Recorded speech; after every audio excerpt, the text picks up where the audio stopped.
My name is Jock Fresco. I'm an industrial designer and a social engineer.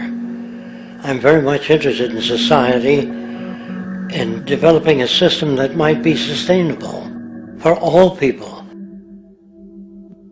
First of all, the word corruption is a monetary invention. That aberrant behavior that's disruptive to the well-being of people, while you're dealing with human behavior.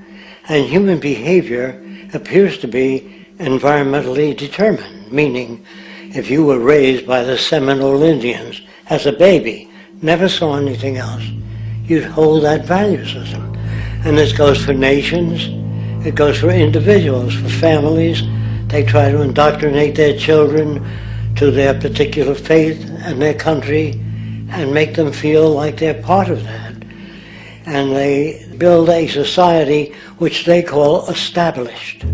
They establish a workable point of view and tend to perpetuate that, whereas all societies are really emergent, not established.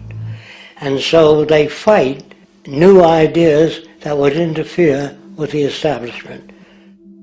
Governments try to perpetuate that which keeps them in power. People are not elected to political office to change things. They're put there to keep things the way they are. So you see, the basis of corruption is in our society. Let me make it clear. All nations then are basically corrupt because they tend to uphold existing institutions. I don't mean to uphold or downgrade all nations, but communism, socialism, fascism, the free enterprise system, and all other subcultures are the same. They are all basically corrupt. The most fundamental characteristic of our social institutions is the necessity for self-preservation. Whether dealing with a corporation, a religion, or a government, the foremost interest is to preserve the institution itself. For instance, the last thing an oil company would ever want is the utilization of energy that was outside of its control, for it makes that company less relevant to society. Likewise, the Cold War and the collapse of the Soviet Union was, in reality, a way to preserve and perpetuate the established economic and global hegemony of the United States.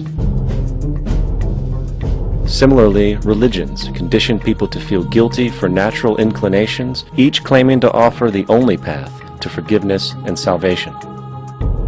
At the heart of this institutional self-preservation lies the monetary system, for it is money that provides the means for power and survival. Therefore, just as a poor person might be forced to steal in order to survive, it is a natural inclination to do whatever is needed to continue an institution's profitability.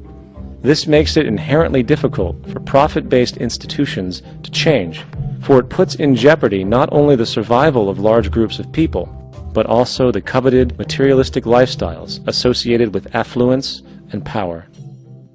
Therefore, the paralyzing necessity to preserve an institution, regardless of its social relevance, is largely rooted in the need for money or profit.